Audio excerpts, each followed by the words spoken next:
Okay, start करते हैं economics. और इकोनॉमिक्स में हम लोगों ने लास्ट लेक्चर में टाइप्स ऑफ चेक्स के बारे में पढ़ लिया था। चेक चेक चेक कितने टाइप के चेक होते हैं? मेनली दो टाइप के चेक होते हैं, ऑर्डर चेक, बेरर चेक। ठीक है, उसी चेक पर अगर ऊपर क्रॉस कर दो तो क्या कहलाता है? Crossed cheque. बीच में कैंसल लिख के जोर से मतलब 2 लाइन खींच दो तो कैंसल चेक। ठीक है, ब्लैंक छोड़ दो तो ब्लैंक चेक। ठीक है, उतना अमाउंट भर दो जितना तुम्हारे अकाउंट में नहीं है तो बाउंस चेक। किसी को दिखाने के लिए हाथी भर का साइज का बनवा दो चेक तो गिफ्ट चेक। समझ आएगा?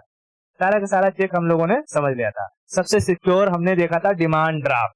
डिमांड ड्राफ्ट बिजनेस में अगर फेथ ना हो, भरोसा ना हो किसी पर तो क्या लेना चाहिए? DD, demand draft.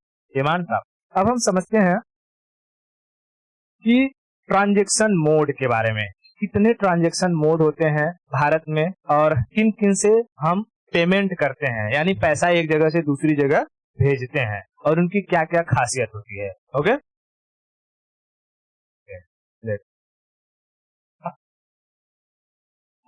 Transaction mode.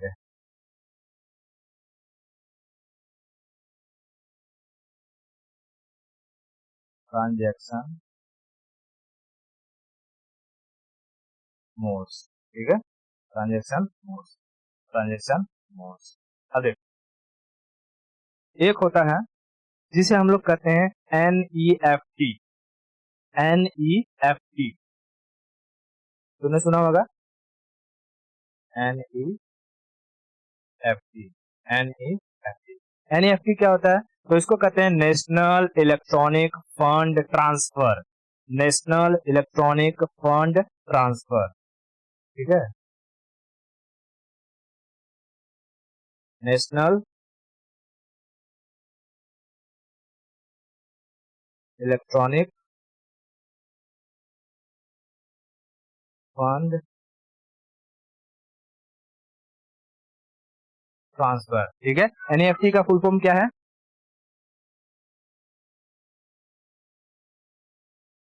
दो बार बोल, फटाफट फटाफट बोल।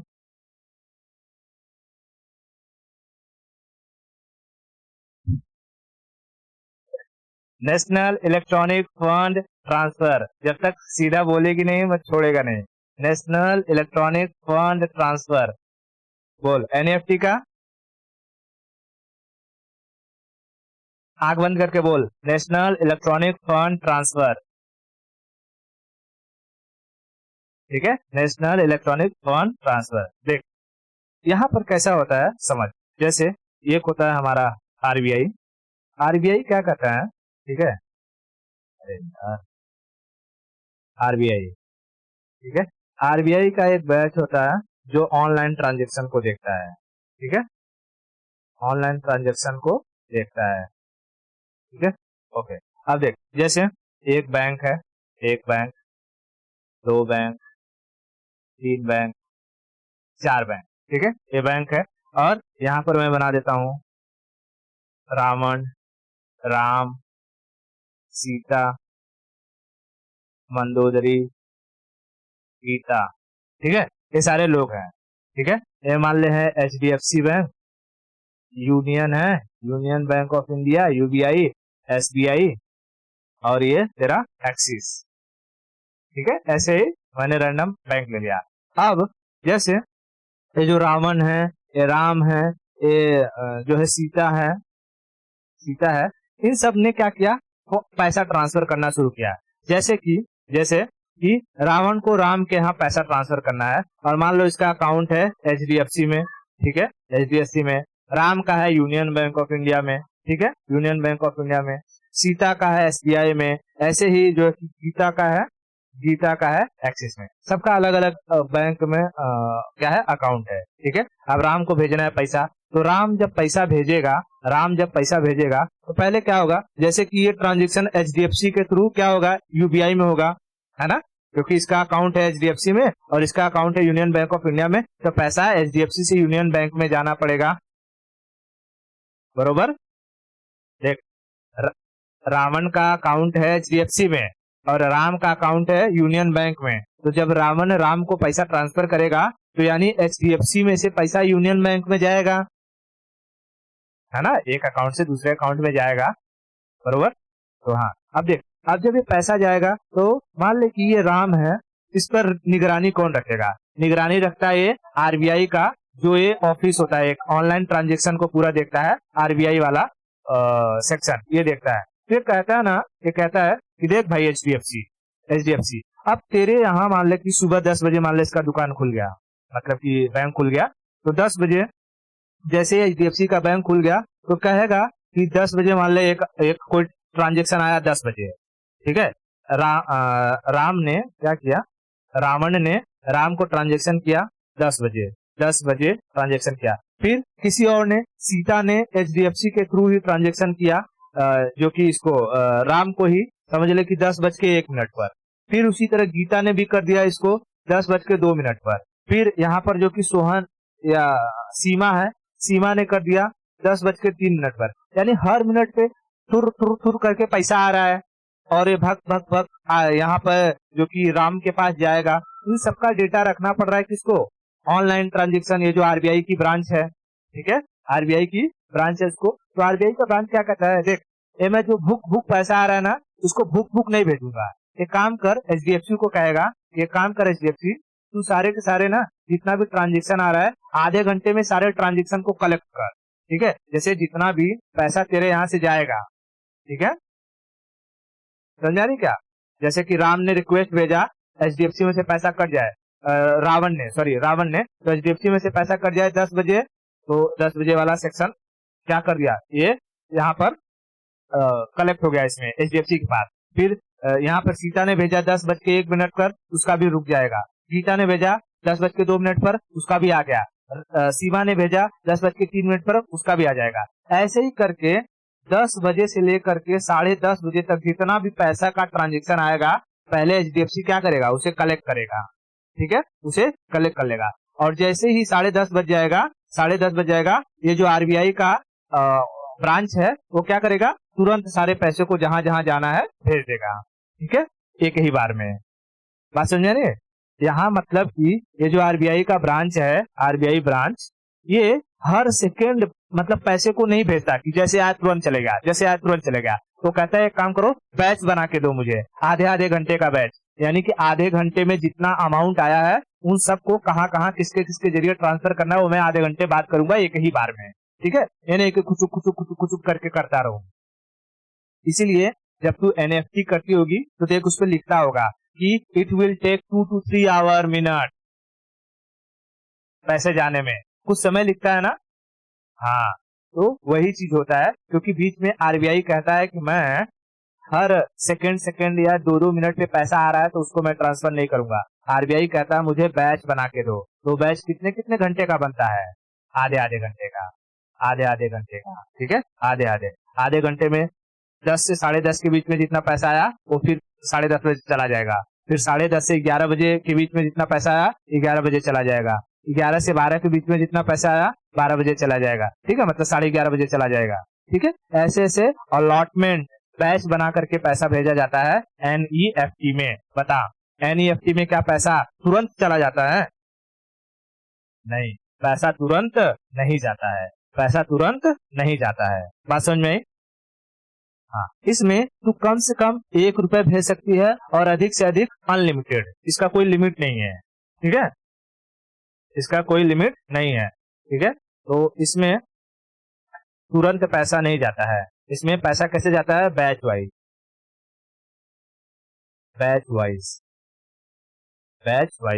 कितने घंटे का बैच रहता है, हाफ आवर, समझ में आई? इसमें तू मिनिमम कितना पैसा ट्रांसफर कर सकती है, कम से कम ₹1, अधिक से अधिक unlimited,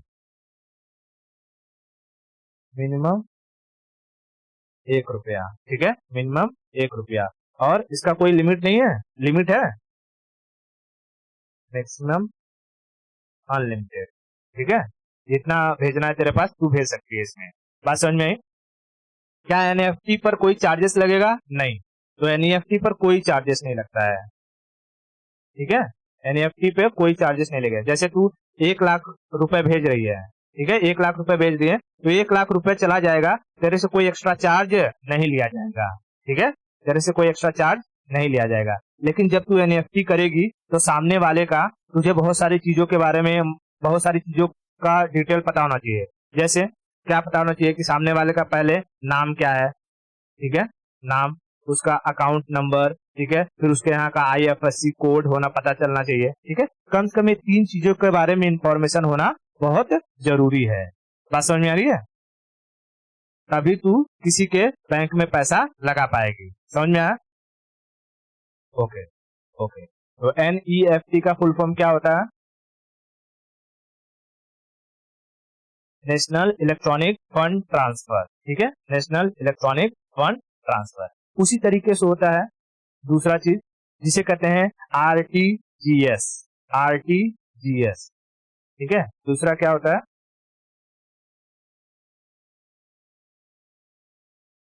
RTGS, real time gross solution settlement. Real time gross settlement,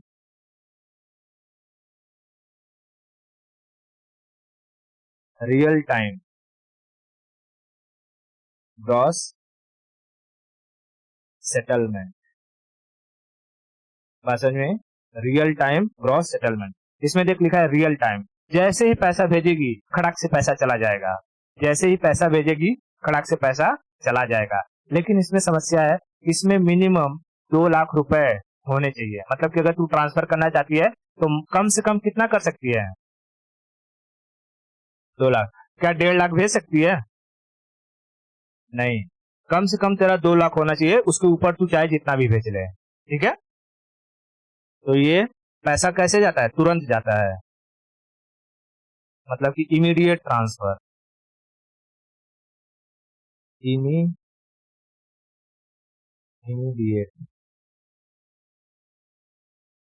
immediate transaction. ठीक है, इमीडिएट ट्रांजैक्शन, तुरंत होता है ट्रांजैक्शन। इसमें मिनिमम कितना? 2 लाख। ठीक है, 2 लाख। लाख एच होता है कि 6 होता है यार? 2 लाख। ठीक है, 2 lakh. Maximum no limit, maximum no limit. ठीक है, मैक्सिमम जितना भेजना है भेज ले। आरटीजीएस पर भी कोई भी चार्ज नहीं लगता है, चार्ज नहीं लगता है, चार्ज नहीं लगता है। बस समझ में, चार्ज नहीं लगता है। इतना क्लियर है? आरटीजीएस का फुल फॉर्म क्या है? Real time gross settlement. RBI देखती है, अरे बाप रे बाप, 2 लाख रुपया है, इसको रोकना सही बात नहीं है। ये हमारा फेवरेट कस्टमर है, 2-2 लाख का ट्रांजेक्शन करता है, जाने दो जाने दो जाने दो पैसा को। ठीक है, इसलिए क्या कहता है? Real time gross settlement. तो देख, हर जगह बड़े लोगों की इज्जत होती है। पैसा है ना, बड़ी इज्जत होगी तेरी। ठीक है, भले तू चोर रहे। नीरव मोदी, कोई कहता है चोर चोर? हाँ, नीरव मोदी, नीरव मोदी, विजय माल्या, सबको पता है कि पैसा लेके भाग गया है। लेकिन क्या वो जाके डूब के मर जा रहा है कहीं, या उसके ऊपर कोई थूक दे रहा है? नहीं। लेकिन यही अगर कोई छोटा आदमी होता, जैसे कि नॉर्मल मिडिल क्लास का, उसको 4 जन खाली चोर चोर कह देते, शर्म से मरने लगता है। अरे भाई, कौन सी शर्म है? तो शर्माना और माना नहीं चाहिए। इज्जत, इज्जत सिर्फ पैसों का खेल है। ठीक है, पैसा है तो तुम चोर भी रहो तो भी सब सलाम ठोकेंगे। ठीक है, सब जानते हैं नेता चोर होते हैं। कोई है उनके सामने गाली दे दे, अरे नेताजी नेताजी नेताजी, है? समझ में? तो आरटीजीएस और एनईएफटी में फर्क समझ में आया? ओके। इसी तरीके से होता है एक आईएमपीएस। आईएमपीएस क्या होता है?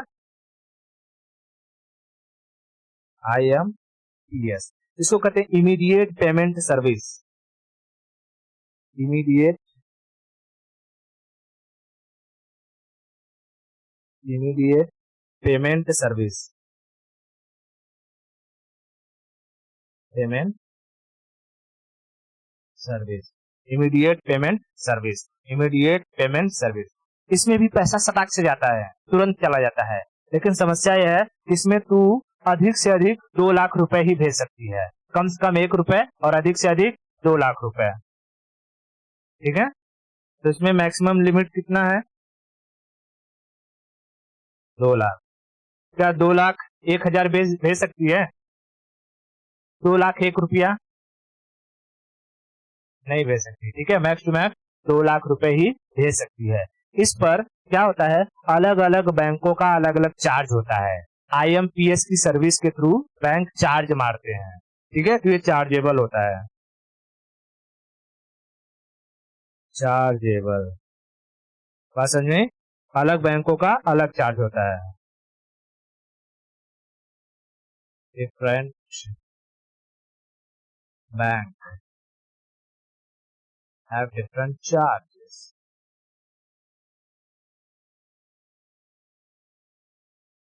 Are you getting my CBSE student?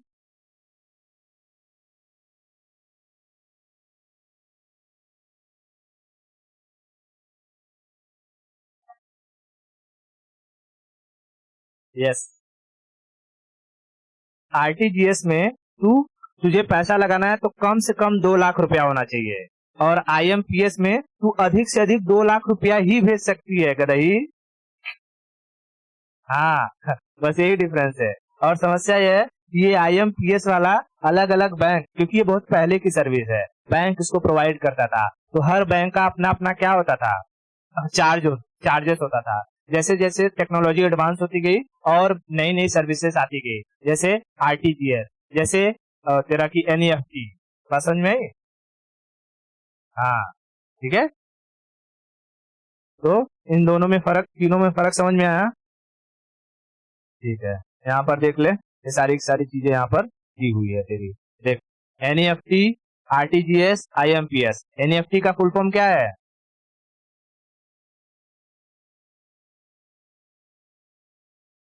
और RTGS का? Real time gross settlement, real time gross settlement, real time gross settlement. NEFT का national electronic fund transfer, national electronic fund transfer. और IMPS का, IMPS का immediate payment system, immediate payment system. देख, NEFT में minimum value 1 रुपए और maximum maximum कोई limit नहीं, मैक्सिमम कोई लिमिट नहीं। ठीक है, कोई लिमिट नहीं। ठीक है, कोई लिमिट नहीं। ऑनलाइन ऑफलाइन दोनों पेमेंट कर सकते हैं। ठीक है, ऑनलाइन ऑफलाइन दोनों पेमेंट कर सकते हैं। यहाँ देख, हाफ आवरली बेसिस, मैंने बताया ना बैच वाइज जाता है। हाँ, हाफ आवरली बेसिस, तो पैसा इसमें तुरंत नहीं जाता है। NEFT में आधे घंटे 1 घंटे के बाद जाता है। क्या इस पे कोई चार्ज लगता है? नहीं, कोई चार्ज नहीं लगता है, कोई चार्ज नहीं लगता है। फिर वही RTGS, real time gross settlement. Real time gross settlement मैंने क्या बताया कि कम से कम तेरा कितना होना चाहिए? 2 लाख रुपया, कम से कम 2 लाख रुपया, कम से कम 2 लाख।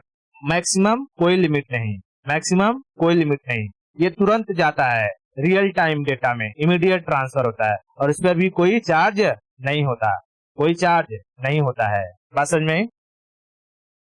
ओके। और देख, IMPS में कम से कम 1 रुपया और अधिक से अधिक कितना भेज सकती है?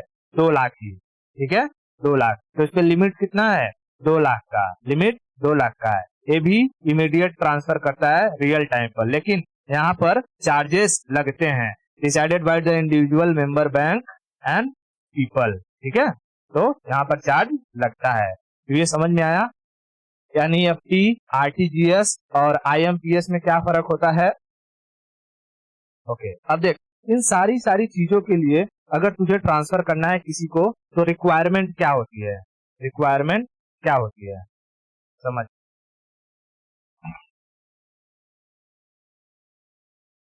रिक्वायरमेंट, रिक्वायरमेंट, तुझे इन तीनों में से कोई भी चीज से ट्रांसफर करना है तो तुझे रिक्वायरमेंट क्या लगेगा? सामने वाले का नाम, नाम। दूसरा, सामने वाले का अकाउंट नंबर, अकाउंट नंबर। और सामने वाले का बैंक, मतलब बैंक तो पता चल ही जाएगा, ये IFSC कोड, ठीक है, IFSC कोड। ये 3 चीजों का डेटा पता होना जरूरी है, ठीक है, 3 चीजों का डेटा पता होना जरूरी है, ठीक है। लेकिन टेक्नोलॉजी बढ़ी तो गवर्नमेंट ने सोचा कि काम करते हैं, कोई ऐसा टेक्नोलॉजी लाते हैं जिसमें ना हम ये तीनों डेटा को एक ही साथ मर्ज कर दें, ये तीनों डेटा को एक ही साथ मर्ज कर दे, और सामने वाले पर्सन को, जैसे यहाँ पर है कोई राम है, ठीक है, और यहाँ है सीता है, ठीक है, सीता है, तो राम सीता को पैसा भेजना चाहता है, तो इसके लिए इसको अकाउंट नंबर, इसका नाम, इसका IFSC कोड पता होना चाहिए। मान ले सीधा पढ़ी लिखी नहीं है, अनएजुकेटेड है, ठीक है, अनएजुकेटेड है, तो इसके लिए तो बड़ा मुश्किल हो जाएगा। अकाउंट नंबर क्या है, बैंक में जाए, बैंक अकाउंट नंबर वगैरह खुलवाए, ठीक है, वो सबको देख देख के बोले। मान ले कि राम ने खुलवा दिया हो, लेकिन उसको पढ़ने लिखने नहीं आ रहा हो, तो तब इसके लिए गवर्नमेंट ने कहा कि हम कोई ऐसा सिस्टम बताते हैं जिसमें नाम, अकाउंट नंबर और IFSC कोड सब एक ही साथ आ जाए, ठीक है, सब एक ही साथ आ जाए। और उसी को लाने के लिए गवर्नमेंट ने बनाया यूपीआई, समझ में आया? UPI unified payment interface, unified payment interface. और इस यूपीआई में क्या होता है कि तेरा नाम, ठीक है, नाम, तेरा अकाउंट नंबर और तेरा IFSC कोड, तेरा बैंक का सारा डिटेल इस यूपीआई में छुप जाता है। और यूपीआई एक छोटा सा डिजिट हो जाता है, हो सकता है तेरा मोबाइल नंबर हो, ठीक है, मोबाइल नंबर, उसके साथ @ लगा के जिस एप्लीकेशन के साथ करे उस एप्लीकेशन का कोड है ना, बन गया यूपीआई आईडी, बन गया यूपीआई आईडी, ठीक है, यूपीआई आईडी बन गया। समझ में आया? तो बता यूपीआई का फुल फॉर्म क्या होता है?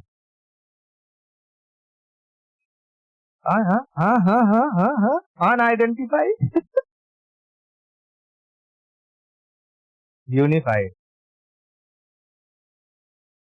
यूपीआई, देख UPI unified payment interface, unified मतलब एक कर देना, यूनिफाइड पेमेंट इंटरफेस, ठीक है, यूनिफाइड पेमेंट इंटरफेस। इसमें क्या होता है कि एक छोटा सा आईडी बन जाता है जिसमें तेरा नाम, अकाउंट नंबर, तेरा IFSC कोड, ठीक है, बैंक का डिटेल, सारा का सारा डिटेल क्या होता है, इंक्लूड हो जाता है। और उसे मर्ज करके, ठीक है, उसे मर्ज करके एक छोटा सा नंबर दे दिया जाता है। जैसे मान ले कि मेरा यूपीआई आईडी है 750688@APL, ठीक है, बस मैं अगर इतना चीज बोल दिया किसी को, और इतना चीज बोल दिया, तो सामने वाला मेरे इस नंबर का, इस आईडी का इस्तेमाल करके मुझे पैसा ट्रांसफर कर सकता है, ठीक है, चाहे जितना ट्रांसफर, 1 रुपए से लेकर अनलिमिटेड पैसा, और तुरंत धकाधक पैसा जाएगा, ठीक है। अगर ट्राई करके देखना है तो उस पर ट्राई करके देख लो, है? मान लिया, मैंने बोल दिया तो मान लिया, नहीं ट्राई करना है, ठीक है, ठीक है, अगर नहीं भरोसा हो तो ट्राई करके देख सकते हो, कोई दिक्कत नहीं है, ठीक है, ओके।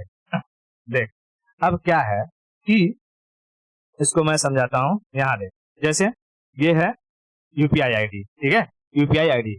अब इसमें क्या है भाई, सामने वाला का भी यूपीआई आईडी होना चाहिए, ठीक है, क्योंकि सामने वाला जो ट्रांसफर करेगा वो भी अपने यूपीआई आईडी से ही करेगा। जैसे जब तू ऐसे ट्रांजेक्शन करती थी इसके जरिए, तो सामने वाले का भी बैंक अकाउंट नंबर वगैरह सब रहना चाहिए कि नहीं, अकाउंट बैंक में खाता रहना चाहिए, अकाउंट में पैसा रहना चाहिए, तभी तो ट्रांसफर होता था NEFT, RTGS और IMPS के जरिए। वैसे इसमें भी क्या था, यूपीआई आईडी में भी तभी ट्रांसफर होगा जब दोनों लोग का यूपीआई चालू होगा। समझ में आया?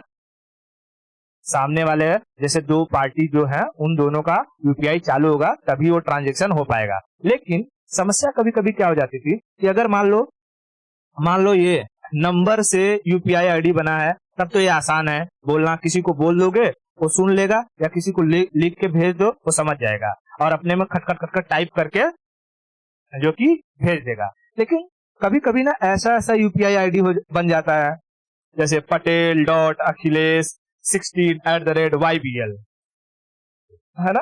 अब ये तुम बोलो तो हो सकता है सामने वाला ऐसे लिख दे, कैपिटल PTEL फिर डॉट, फिर इसमें एक अखिलेश की स्पेलिंग ना आए या कुछ कुछ इसमें गड़बड़ कर दे, तो यूपीआई आईडी गलत होने के चांसेस हो जाते थे। ठीक है, यूपीआई आईडी क्या होते थे, गलत होने के चांसेस हो जाते थे। इसीलिए गवर्नमेंट ने सोचा कि इसको ना और स्मार्ट बनाते हैं।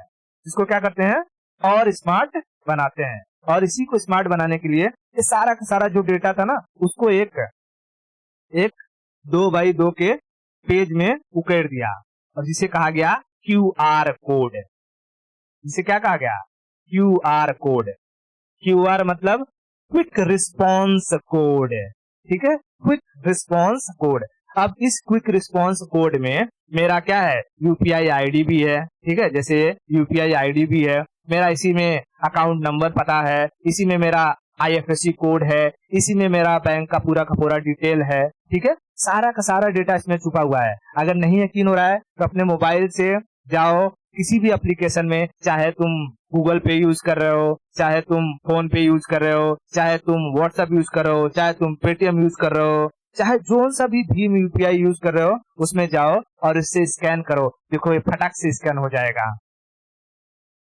ठीक है, फटाक से स्कैन हो जाएगा और पता चल जाएगा कि एक इसका यूपीआई आईडी है, और पैसा भेजना चाहो तो तुरंत फटाफट भेज दो। अगर टेस्टिंग करना है तो 8-10 लाख रुपया भेज के देख लो।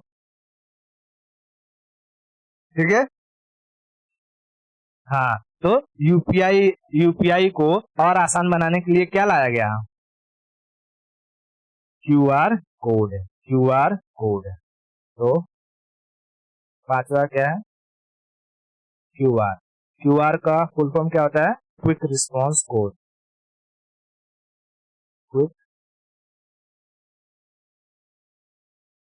Response code. ठीक है, क्विक रिस्पॉन्स कोड। बात समझ में आया, क्विक रिस्पॉन्स कोड। इस क्विक रिस्पॉन्स कोड में क्या क्या चीजें छुपा होता है, क्या क्या छुपा होता है, यूपीआई। ठीक है, यूपीआई। यूपीआई का फुल फॉर्म क्या है,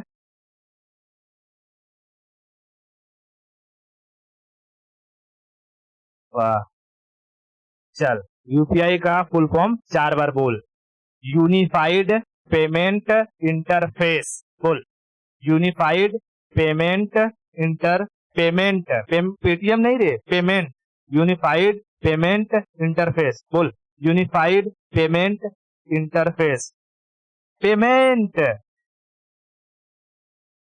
पेटीएम पेटीएम का नहीं बोलते हैं। ठीक है, unified payment interface, unified payment interface, unified payment interface. इतना समझ में आया।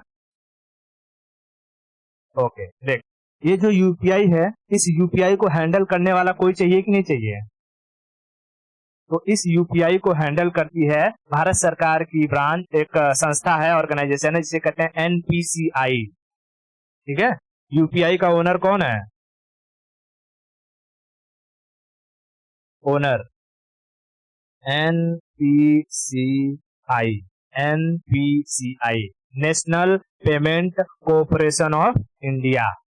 एनपीसीआई का फुल फॉर्म क्या है,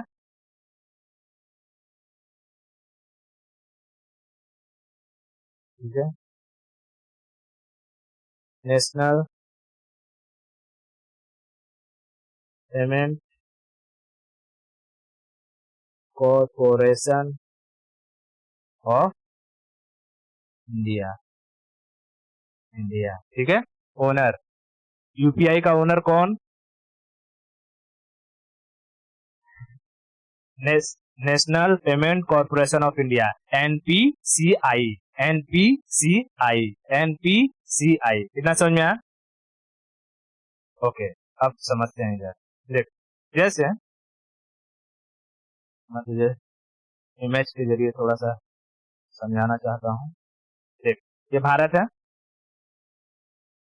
भारत में तुझे एक जगह से दूसरी जगह कहीं भी ट्रांजेक्शन करना है, जैसे तू महाराष्ट्र में है, ठीक है, महाराष्ट्र में से तुझे मध्य प्रदेश में या तेलंगाना में या गुजरात में, ठीक है, या जो कि राजस्थान में, यानी कहीं पर भी तेरा अकाउंट बैंक कौन सा है, एसबीआई, एसबीआई, ठीक है, एसबीआई।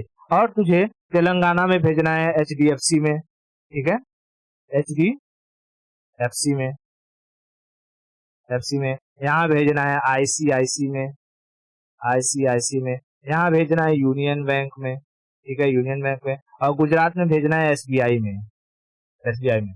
बता इसमें से कौन से स्टेट में तुझे भेजने पर ये ये क्या बोलते हैं आईएफएससी कोड की जरूरत पड़ेगी।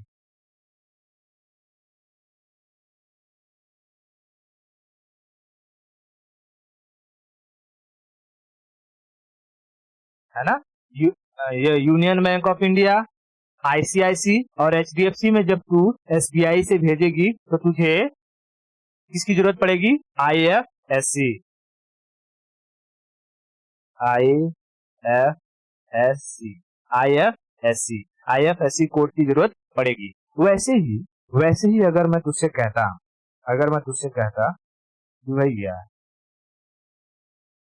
भैया तो बात बताओ, तुमको भारत से ट्रांजेक्शन करना है यहाँ इजिप्ट में, भारत से ट्रांजेक्शन करना है चाइना को, भारत से ट्रांजेक्शन करना है रसिया को, भारत से ट्रांजेक्शन करना है ब्राजील को, भारत से ट्रांजेक्शन करना है यूएसए को। तो बताओ यहाँ पर कौन सा कोड इस्तेमाल करोगे, है? क्या यहाँ पर ये तुम्हारा आईएफएससी कोड लगेगा? यहाँ के लिए काम आता है Swift,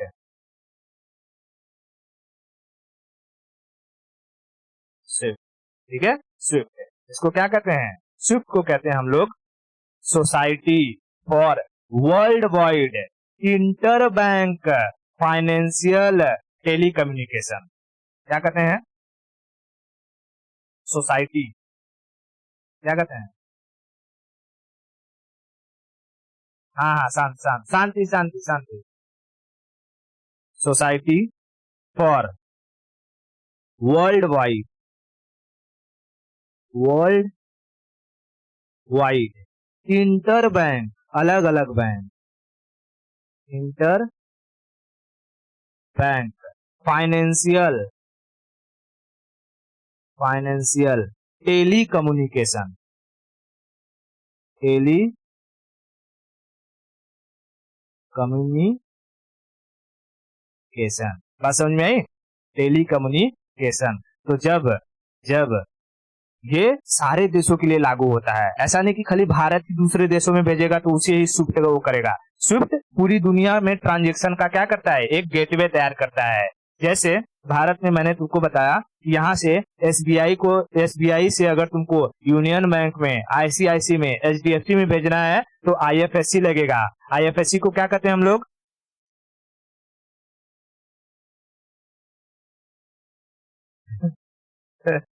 IFS full form, IFSC का फुल फॉर्म इंडिया। ये इंटरनेशनल कैसे होगा, इंडिया के अंदर ही है ना सब कुछ। इंडियन फाइनेंशियल सिस्टम कोड, ठीक है, क्या कहेंगे,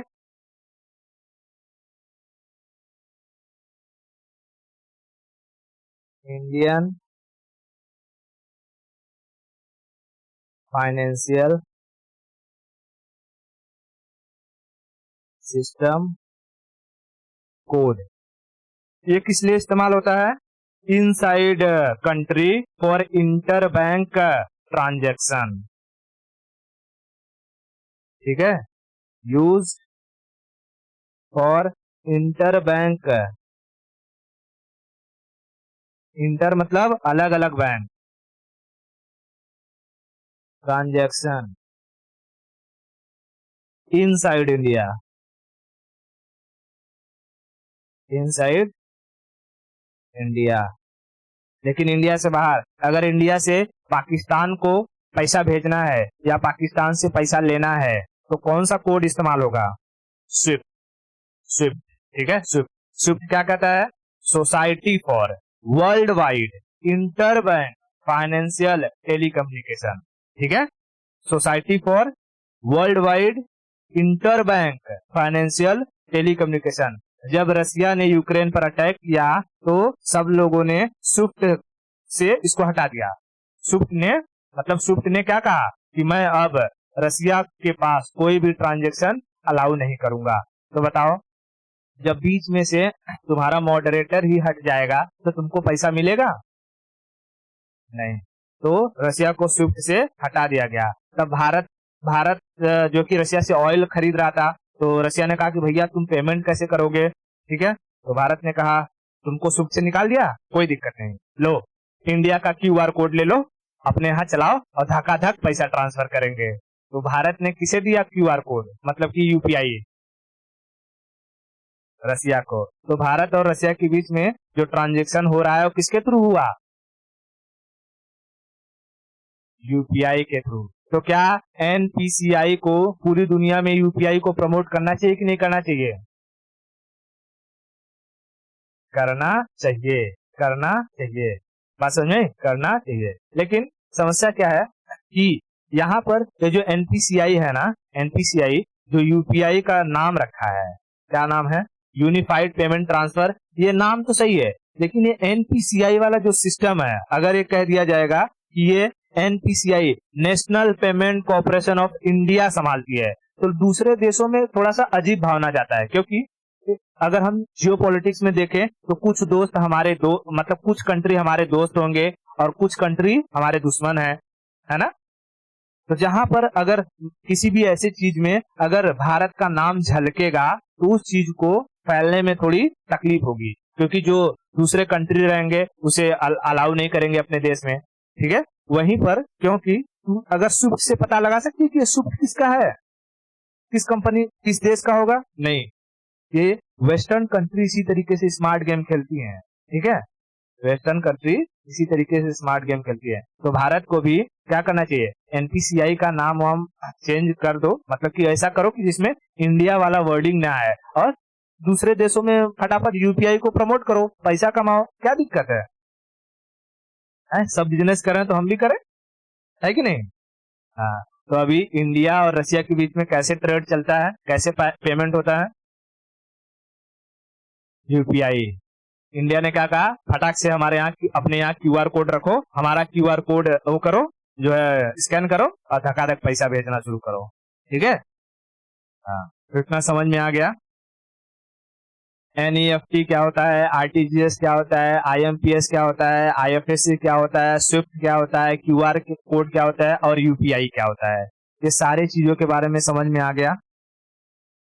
बता, यहाँ पर हम लोगों ने क्या क्या पढ़ लिया, एक बार खटाखट बता दें।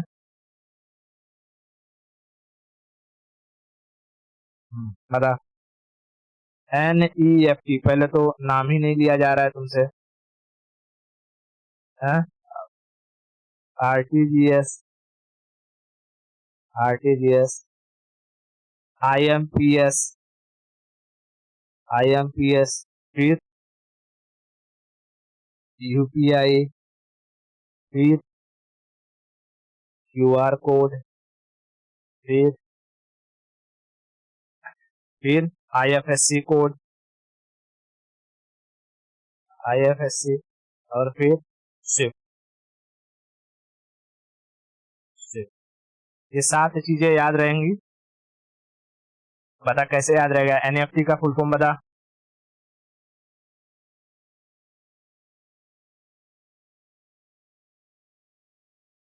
आए आए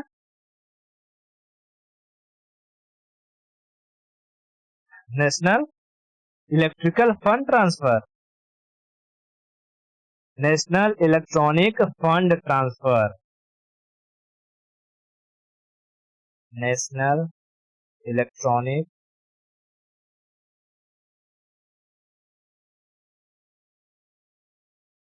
फंड ट्रांसफर। यही सब एग्जाम में दे देगा, मुंह बात होगी, बोलेगा बताओ एनईएफटी में ई स्टैंड फॉर हाँ उसमें दिया रहेगा इलेक्ट्रिकल, इलेक्ट्रॉनिक, इलेक्ट्रिक, ऐसे 4 ऑप्शन दे देगा और सब लगेगा नहीं ये भी होगा, नहीं वो भी होगा, नहीं वो भी होगा।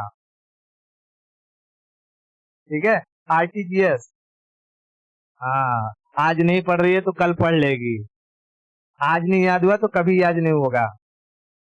RTGS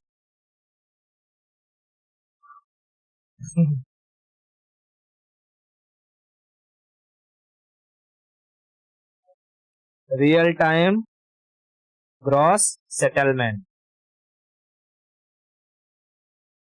real time gross settlement, IMPS, immediate payment, immediate, immediate payment, immediate payment, immediate payment service. ठीक है, immediate payment service. UPI,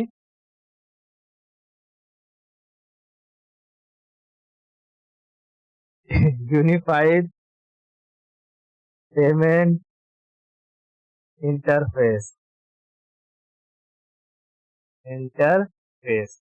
QR, हाँ इसका क्विक रिस्पॉन्स आएगा बरोबर,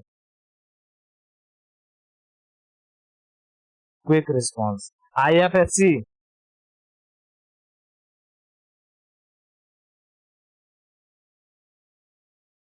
इंडियन फाइनेंशियल, बोला क्या? अच्छा system code, okay okay okay okay okay, मुझे सुनाई नहीं दे रहा था। System code. फिर स्विफ्ट, सोसाइटी फॉर, चल आगे आगे का बता देता हूँ, पीछे का बता। सोसाइटी फॉर वर्ल्ड वाइड, अलग अलग बैंक को कहते हैं इंटर बैंक,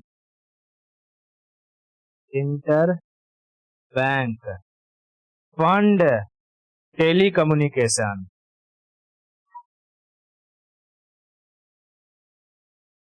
टेली कम्युनिकेशन। समझ में आ गया इतना? इन सब में कोई दिक्कत रहेगी भी तो नहीं बताएगी। ठीक है, ये फंड नहीं, फंड नहीं फाइनेंशियल, तो मेरे को भी भुलवा देगी कदे ही।